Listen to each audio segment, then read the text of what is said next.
1980년에 개척된 교회입니다. 미국에 있는 교회인데요. 미국에 영향력을 끼치는 교회들 중에 하나인 세들백 교회라고 있습니다. 우리에게는 목적이 이끄는 삶의 저자로 알려진 릭 워렌 목사가 그 교회를 개척했습니다. 그 목적을 따라 사는 삶, 목적을 따라 사는 교회라는 제목이 알려주는 것처럼 하나님이 우리에게 주신 목적 중심의 가치를 추구하는 것이 그리스도인과 교회의 삶이다라는 것을 강조하고 있습니다. 이것을 굉장히 중요하게 여기죠.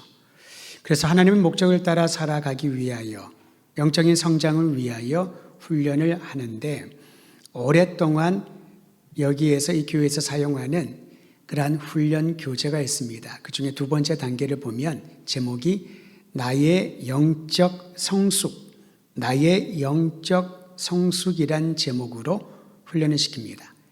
그 내용을 들어보면 여러분 그리스도인들의 영적 성숙에 이르도록 개발해야 될 네 가지 영적 습관이 있다라고 말합니다. 여러분 습관은 굉장히 중요하지요. 자기도 모르게 몸에 배어서 그저 자연스럽게 행동하는 것이 습관이라는 겁니다. 혹시 오늘 예배 일어나셔서 예배를 드리러 오기 전에 내가 양치를 하고 갈까 하지 말고 갈까 고민하고 오신 분 아무도 없지요. 세수를 해야 되나 말아야 되나. 왜냐하면 다 그것이 습관이 되어 있으니까요. 습관이 되어 있으니까 자연스럽게 행해지고 있는 것입니다. 영적인 습관도 마찬가지라는 겁니다. 아직 영적 습관이 안 되었을 때는 고민이 됩니다. 생각을 하게 되죠. 이걸 해야 되나 말아야 되나. 예배를 드려야 되나 말아야 되나. 그런 고민을 하게 되는데 영적 습관을 갖는 것은 성숙하는 데 자라나는 데 굉장히 중요한 요인이라는 것입니다. 네 가지 영적 습관을 이렇게 말합니다. 첫째는 경건의 시간, 둘째는 기도, 셋째는 교제, 성도 간의 교제를 말합니다. 그리고 네 번째는 헌금입니다. 여러분에게도 도움을 드리기 위해 다시 한번 말씀드립니다. 첫째는 경건의 시간을 갖는 것이요, 둘째는 기도의 시간을 확보하는 것이며 셋째는 교제, 성도의 교제를 하는 것이고 넷째가 뭐라고요? 헌금이라고 합니다. 이 네 가지 영적 습관은 우리로 하여금 신앙을 성장하는데 자라나는데 도움을 준다라고 합니다. 우리는 2024년을 시작을 하면서 복음 안에서 자라나길 원합니다 라는 소망을 가지고 출발하였습니다. 자라남이 없다면 굉장히 어려움을 많이 겪게 됩니다. 딴 어려움이 아니라 내가 신앙생활을 하면서 복음을 가지고 있다고 하면서도 기쁨과 감사와 하나님의 은혜가 없는 것이죠. 이처럼 힘들고 고통스러운 일이 어딜까요? 기쁨으로 드리는 예배, 감사함으로 올려드리는 기도, 자원하는 심령으로 드리는 봉사가 있을 때는 그 안에 아름다운 역사들이 나타나지만 그 반대로 억지로 의무적으로 누가 강요해서 하는 일이라면은 그것처럼 고통스럽고 괴로운 일은 없을 것입니다. 저는 오늘 이 네 가지 영적 습관 중에서 특히 네 번째 우리가 함께 보았던 헌금, 영적 성장을 위한 습관으로 헌금에 대한 내용을 좀 나누려고 합니다. 성도들이 간혹 저한테 그런 얘기를 합니다. 왜 목사님 헌금에 관한 설교를 안 하시나요? 왜 강조를 안 하시나요? 라는 얘기를 들을 때마다 성도들이 참 나보다 더 교회에 대한 마음들이 세밀하고 구체적이구나. 왜 안 하고 싶겠습니까? 왜 이것이 중요하다고 강조하고 싶지 않을까요? 근데 하지 않는 이유가 있었습니다. 그런데 올해 들어오면서 복음 안에 우리가 자라나기 위하여 정말 가져야 될 중요한 습관인 헌금에 대한 주제로 말씀을 나눠야 되겠다라는 생각이 들었습니다. 왜냐하면 이것이 자연스러워졌을 때에 우리의 삶을 부유하게 하시는 하나님의 손길을 경험할 수 있는데 그럴 수 있는 기회를 놓치면 안 되지 않겠습니까? 교회를 다니고 있으면서 헌금이 신앙생활과 아무 연관성이 없다라는 생각하는 사람들이 상당수 있습니다. 성경은 헌금에 대해 강조하고 있지 않다, 그런 생각을 갖고 있는 분들도 있죠. 어떤 분들은 헌금이 교회 운영을 위한 목회자의 생활비를 조달하는 자금으로 사용된다라는 것으로 여겨서 내가 굳이 그렇게까지 교회 운영하는데 목회자들 지원하는데 내가 헌금을 드릴 필요가 있나, 그런 생각을 하면서 안 하는 분들도 만난 적이 있었습니다. 그런데 여러분, 나름대로 이유를 들어보면 타당성이 있어 보이지만은 그것은 성경이 가르쳐주는 헌금의 목적을 모르기 때문에 그런 것입니다. 저는 오늘 다섯 가지 세 번을 말씀드리는 텐데요.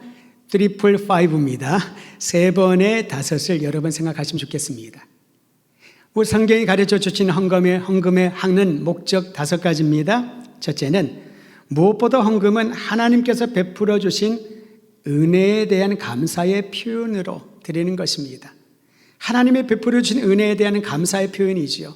제가 이 부분을 굉장히 깊이 있게 묵상하고 있었기 때문에 강조를 하지 않았던 겁니다. 왜냐하면 하나님의 은혜를 경험하지 않으면은 아무리 무엇을 강조하더라도 그것을 하는 것이 부담이 되지요. 이유를 찾지 못하잖아요. 그러나 교육의 차원에서, 훈련의 차원에서는 필요하기에 마음을 바꾼 것입니다. 하나님의 은혜를 경험했다면은 거기에 대한 감사의 표현이 헌금을 구별하여 하나님께 드리는 것이지요. 우리도 일상관계에서도 고마운 분들 있지 않습니까? 존경하는 선생님들, 은사들 있잖아요. 상사들 있지 않습니까? 그러면 그분들에게 감사의 마음을 표현하고 싶은데 때로는 선물로, 때로는 인사로, 때로는 마음으로 어떤 형태든지 표현을 하고 있는 것이지요. 우리가 주님의 은혜를 받았다면 그 은혜를 어떻게 표현할까? 여러 가지 방법이 있습니다만은 그 중에 가장 중요한 것 중에 하나가 헌금을 구별하여 드리는 것입니다. 두 번째 헌금 드리는 목적은요, 재물의 노예가 되지 않고 하나님의 영광을 위하여 그 재물을, 그 돈을 사용하려는 동기를 갖기 위함인 것입니다. 여러분, 성경에 보면은 돈을 사랑하는 것이 일만하게 뿌리다라는 말씀이 있습니다. 그렇다고 해서 돈은 무용하다, 돈을 돌처럼 여겨라, 그런 말은 아니거든요. 필요하죠. 돈은 필요합니다. 그런데 여러분, 거기에 내 마음이 다 쏠려 있고 거기에 매여 있고 그 돈을 사랑하는 것이 내 삶의 목적이 되어버리면은 하나님의 영광을 위하여 내가 나에게 주신 돈을, 나에게 주신 재정을 사용한다는 생각은 아예 사라져버리게 되는 것이지요. 하나님의 영광을 위하여 내가 자유함을 가지고 이 재정을 사용하기를 원한다는 그러한 동기를 주기 위하여 헌금을 드리는 것입니다. 세 번째는 목회자들이 전적으로 사역에 집중할 수 있도록 섬기는 도구로 사용되기도 합니다. 이와 연결해서 네 번째는 성도를 섬기고 위로하고 격려하는 일에, 구제하는 일에 사용하기도 하고요. 하나님의 일, 선교 사역을 위하여 사용하기도 합니다. 다시 말하면 이 헌금의 용도는 분명하다는 것입니다. 주님의 일을 하는데 소용되는 목적이라는 거지요. 그리고 마지막 다섯 번째로 가장 중요한 것입니다. 헌금을 드리는 목적은 하나님만 의지하는 믿음을 일으키게 하기 위한 그러한 훈련의 목적이 있다라는 것입니다. 왜냐하면 믿음이 없이는 그것을 드릴 수가 없거든요. 헌금을 드리는 것은 믿음의 표현이기도 합니다. 오늘 우리가 읽은 본문 말씀을 보면 그리스도인들이 가져야 할 좋은 영적인 습관으로 헌금 생활에 대하여 가르치고 있습니다. 바울은 이 부분을 가르치면서 마게도냐 지역 교회들을 언급했습니다. 마게도냐 교회 지역에 대표적인 세 교회가 있었습니다. 빌립보 교회, 데살로니가 교회, 그리고 베레아 교회, 그 지역입니다. 근데 여러분, 오늘 말씀에 보면은 그들이 헌금의 모범을 보여주곤 있습니다만은 우리가 상식적으로 생각을 할 때에 넉넉하고 부유한 상태에서 헌금을 드린 것이 아니다라는 것을 발견하게 됩니다. 우리 함께 오늘 읽은 본문 8장 1절과 2절 말씀은 온 교회가 함께 읽도록 합니다. 같이 읽습니다. 시작. 형제들아, 하나님께서 마게도냐 교회들에게 주신 은혜를 우리가 너희에게 알리노니 환난의 많은 시련 가운데서 그들의 넘치는 기쁨과 극심한 가난이 그들의 풍성한 연보를 넘치도록 하게 하였느니라. 연보가 바로 헌금을 말하는 것이죠. 여러분, 여기에 보면 도저히 이해가 안 되는 부분이 있습니다. 상식적으로 말이 안 되는 구절이 있어요. 어떤 내용이냐면은 환난의 많은 시련 가운데, 극심한 가난 가운데 그들이 풍성한 헌금을 드렸다라는 것입니다. 좀 이해가 되지 않잖아요.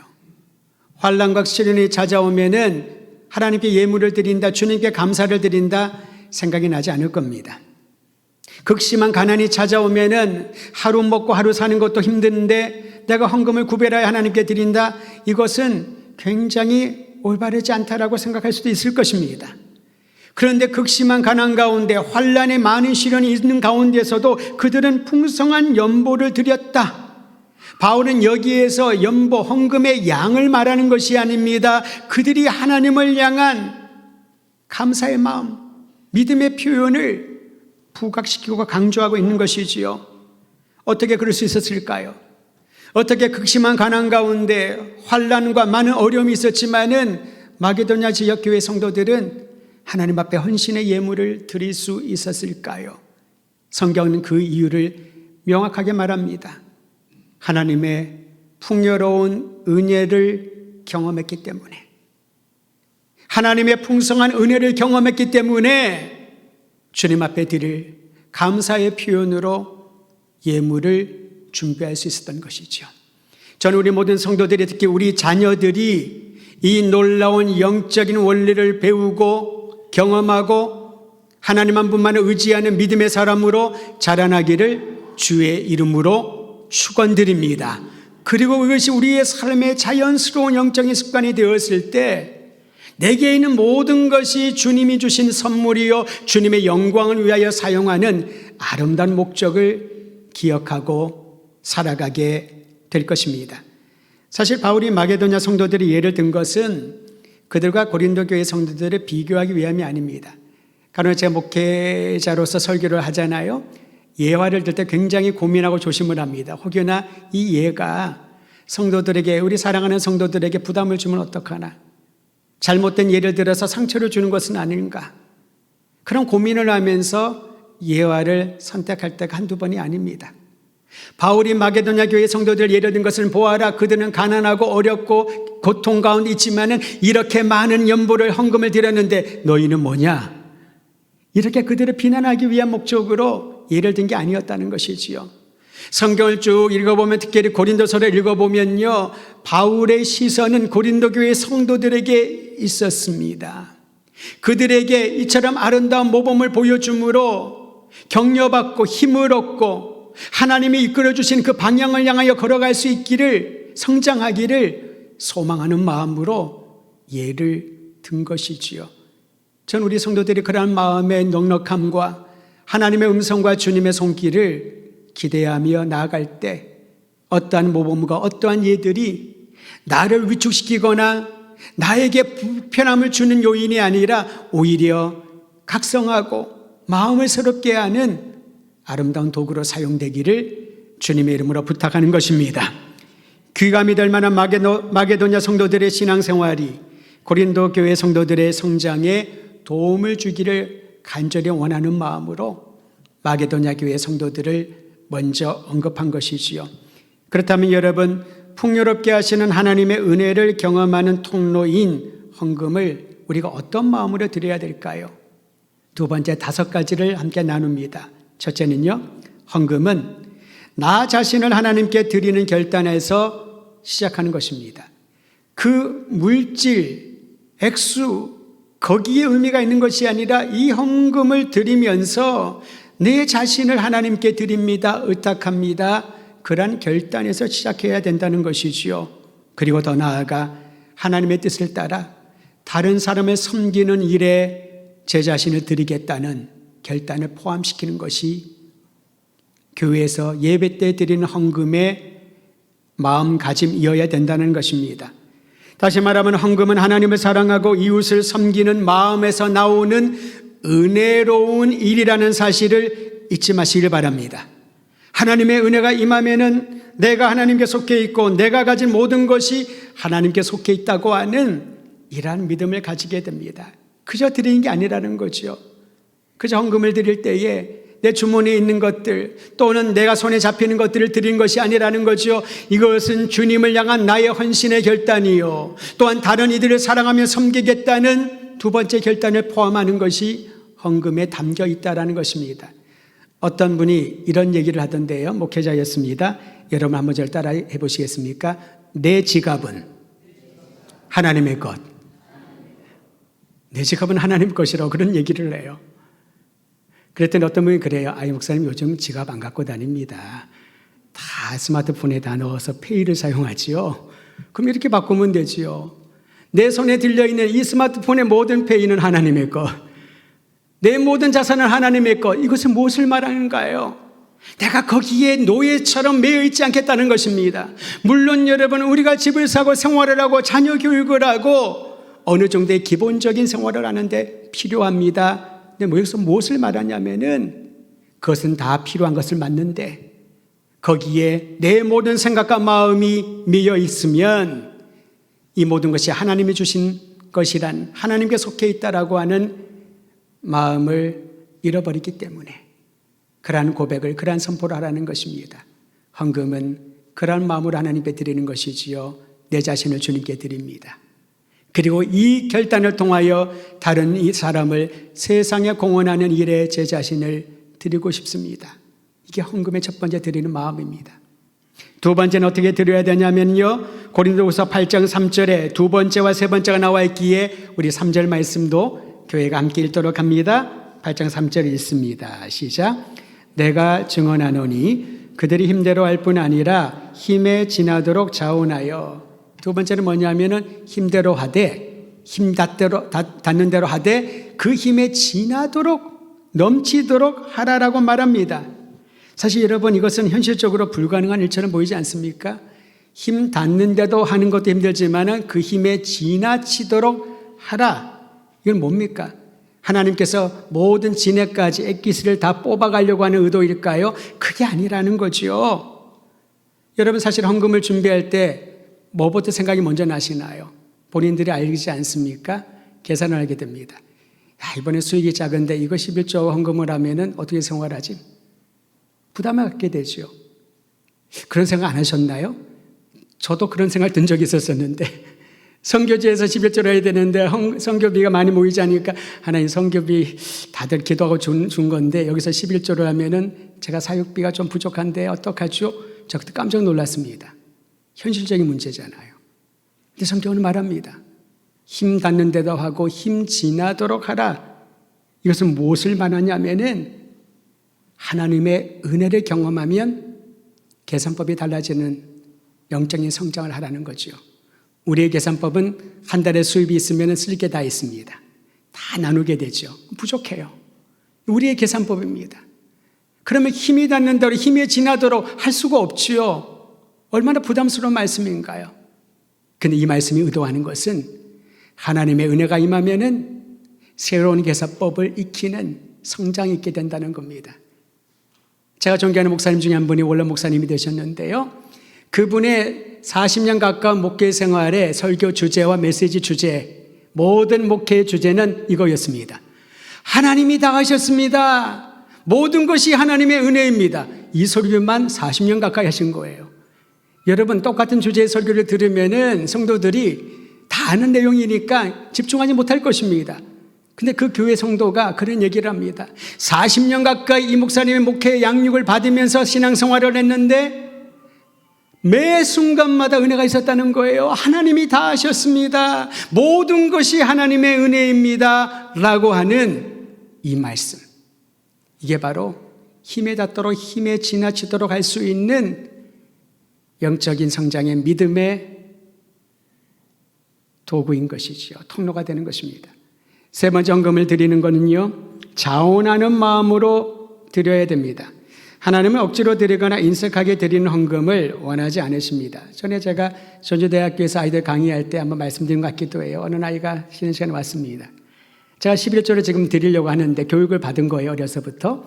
근데 부모님이 11조를 드렸는데 제가 또 11조를 드려야 되나요? 이미 부모님이 11조를 다 드리고 나서 나에게 용돈을 줬는데 무슨 헌금이 세금인가요?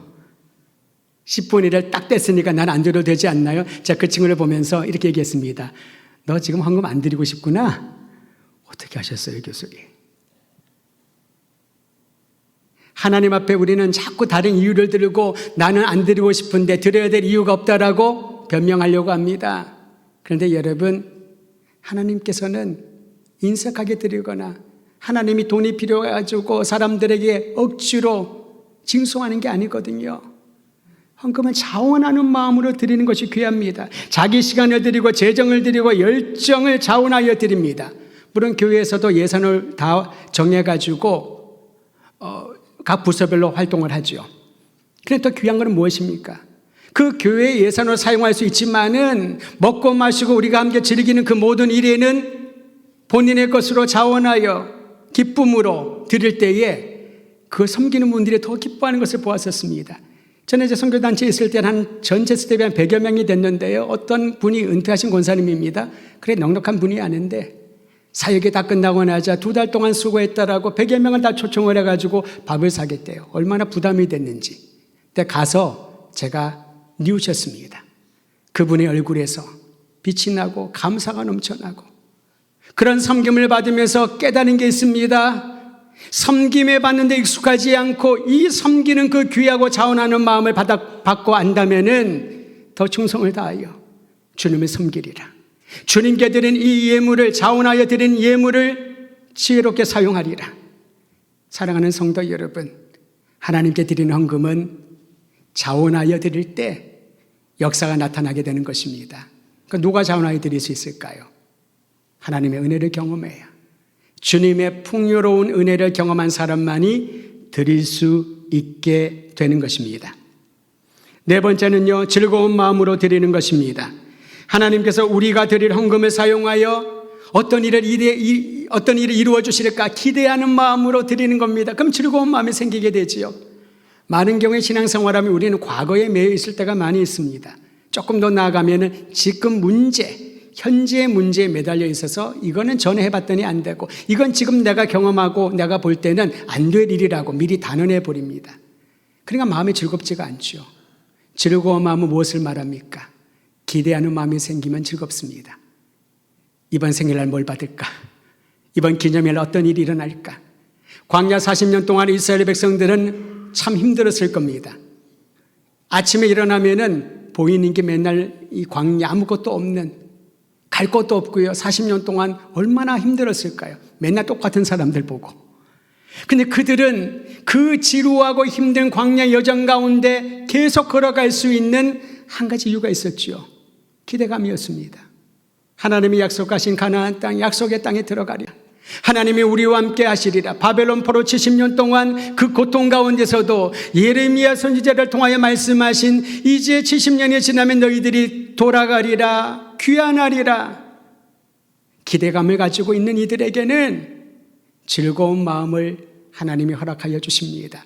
저는 우리 더드림교회가 앞으로 주님 오시는 그날까지 다가오는 80년, 100년 그리고 우리가 헤아릴 수 없는 바로 그 순간까지 주님이 행하실 일들을 기대하며 즐거운 마음으로 시간과 재정과 모든 것들을 헌신하는 일에 앞장서는 아름다운 복 누리게 되기를 주의 이름으로 축원드립니다. 그럼 어떻게 헌금을 드려야 될까요? 마지막 5번째는요, 은혜로운 일을 풍성하게 하시는 하나님을 바라보며 드리는 것입니다. 은혜로운 일을 풍성하게 한다는 것이죠. 헌금은요, 그냥 돈이 아닙니다. 은혜로운 일, 하나님이 행하신 은혜로운 일을 보게 하는 도구가 되는 것이죠.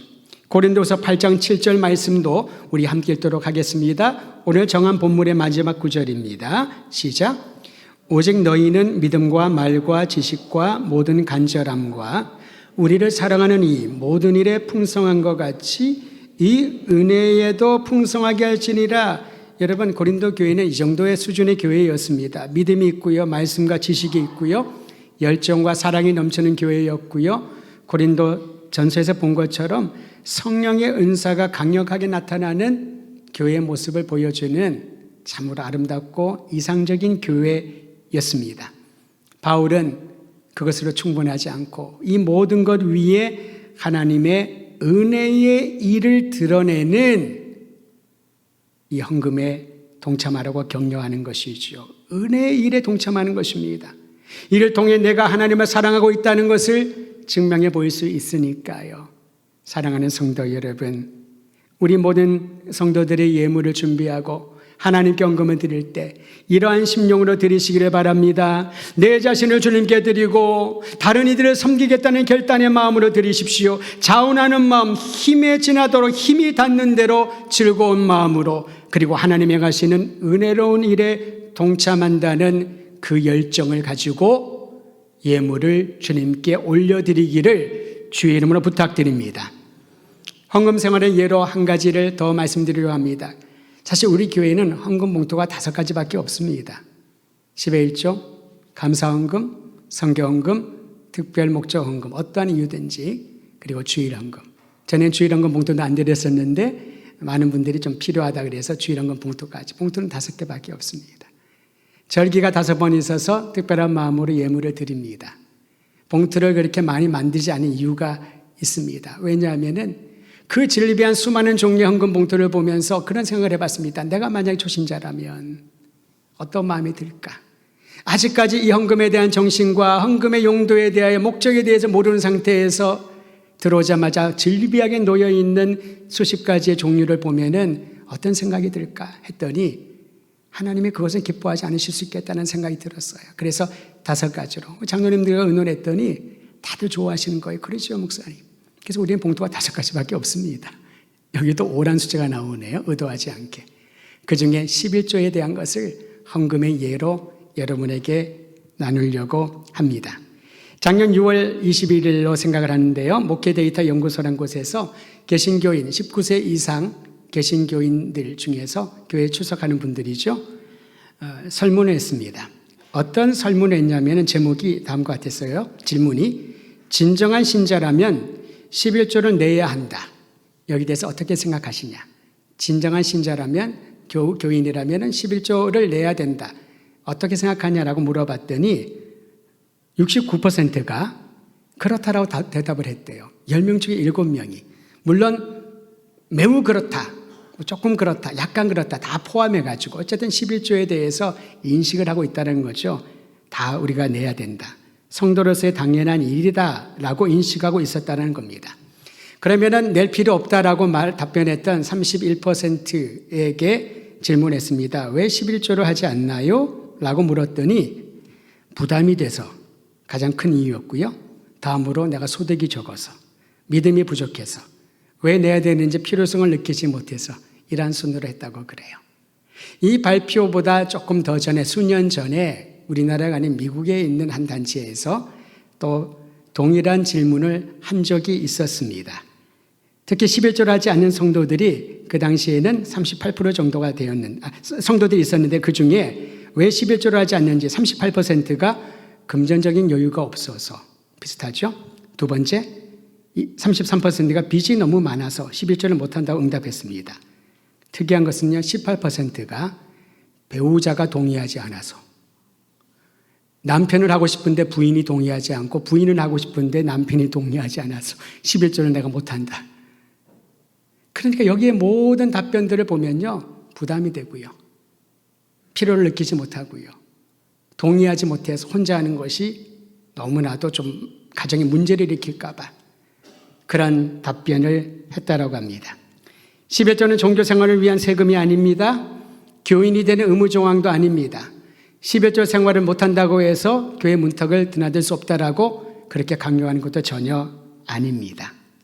11조는 헌금의 기본 정신인 하나님께서 베풀어 주신 은혜에 대한 감사이고 믿음의 정도와 관련이 있습니다.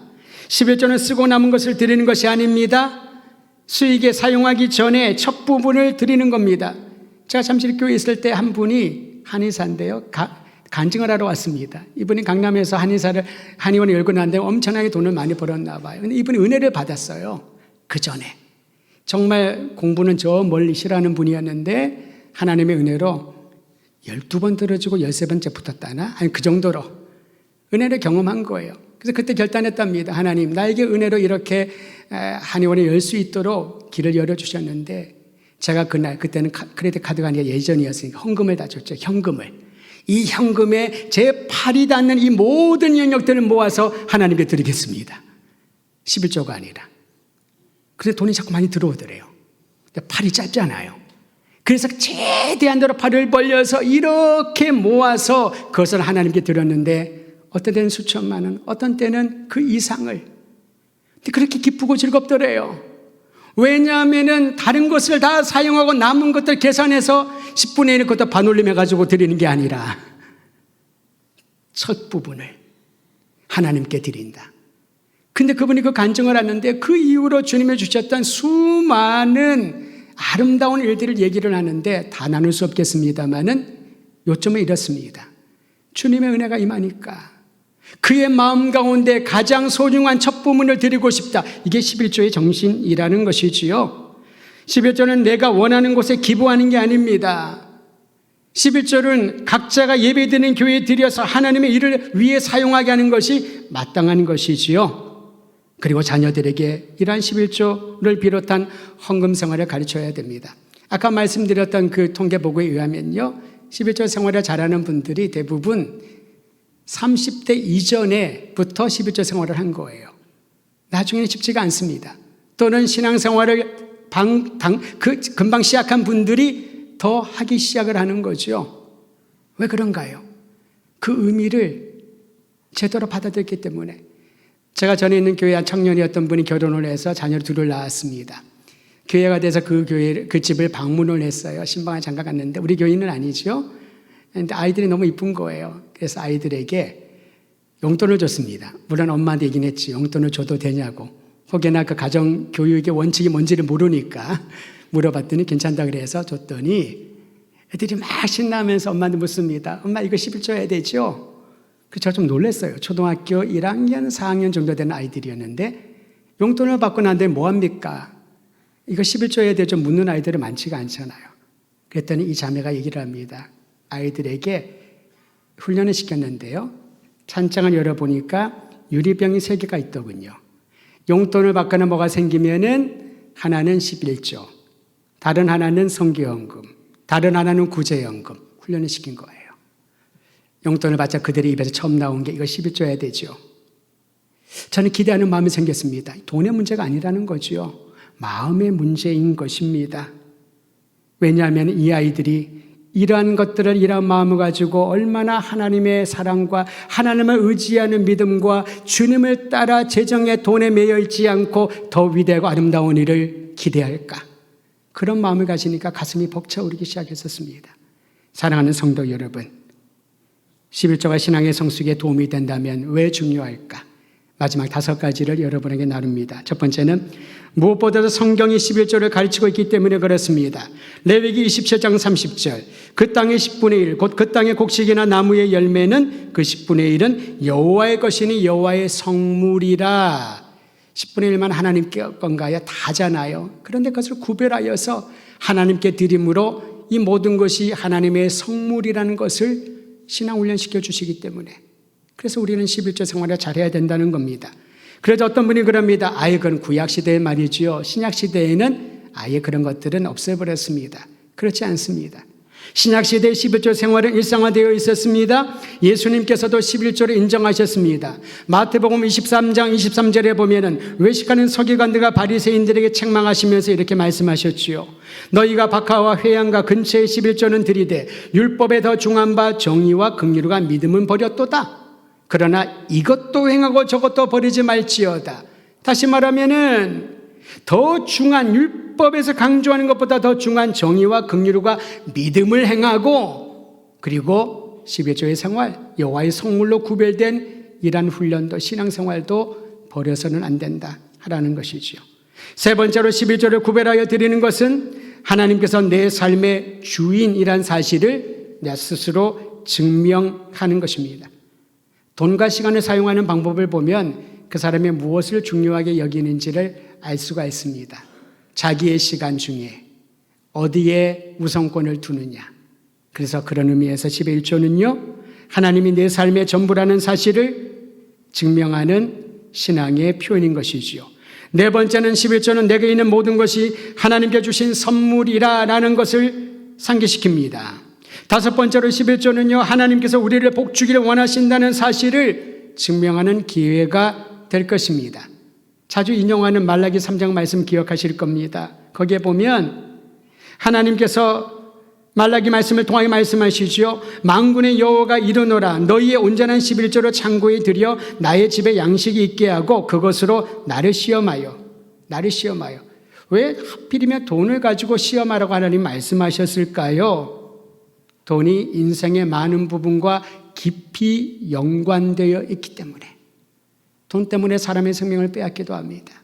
돈 때문에 의가 상하기도 합니다. 돈 때문에 자신의 비전과 꿈을 바꾸기도 합니다. 이 정도로 우리에게 지대한 영향을 끼치고 있기 때문에 하나님께서는 그것을 사용하여 나를 시험하여 보다. 계속 말하기를 내가 하늘문을 열고 너희에게 복을 쌓을 곳이 없도록 붙지 아니하나 보라. 근데 예전에 우리는 11조를 안 하면 복 못 받고 11조를 하면 복을 받는다라고 하는 항상 이분법적으로 얘기를 하는데요. 오늘 설교를 통하여 나눈 것처럼 이것은 하나님의 은혜에 대한 감사의 표현이요 믿음의 정도에 따라 달라진다는 것입니다. 여러분 말라기 말씀은 무엇을 얘기하나요? 매여있지 말아라. 오히려 하나님이 우리의 공급자요 생명의 주인이심을 믿으라는 것입니다. 내일을 걱정하지 말아라. 아무것도 걱정하지 말아라. 무엇을 먹을까 무엇을 입을까 염려하지 말아라는 말씀이 나의 말씀 나의 경험이 되도록 하나님께서 얼마나 복 주시는지를 증명하고 경험해 보아라. 이게 헌금을 드리는 12조를 통하여 주시는 영적 성장의 축복인 줄 아시기를 바랍니다. 저는 우리 도르름교회 성도들에게 하나님께서 일상의 모든 것들을 채워주시고 풍성하게 해주셔서 어떠한 재정의 어려움이나 건강의 고통 때문에 머뭇거리거나 퇴보하지 않기를 바랍니다. 오히려 영적인 습관으로 하나님이 우리를 변화시켜 주셔서 하나님의 은혜가 임하면은 풍요롭게 하시는 은혜가 임하면은 성경이 가르치는 바 날마다 자라나고 날마다 믿음이 성장하고 날마다 주님만을 의지하는 굳건한 사람이 되어서 이 땅에는 모든 이들을 위로하고 격려하는 거룩한 통로로 쓰임 받기를 간절히 소망하는 것입니다. 변함없는 주님의 사랑이 풍요롭게 하시는 은혜가 여러분 모두에게 넘쳐나기를 우리 주의 이름으로 축원드립니다.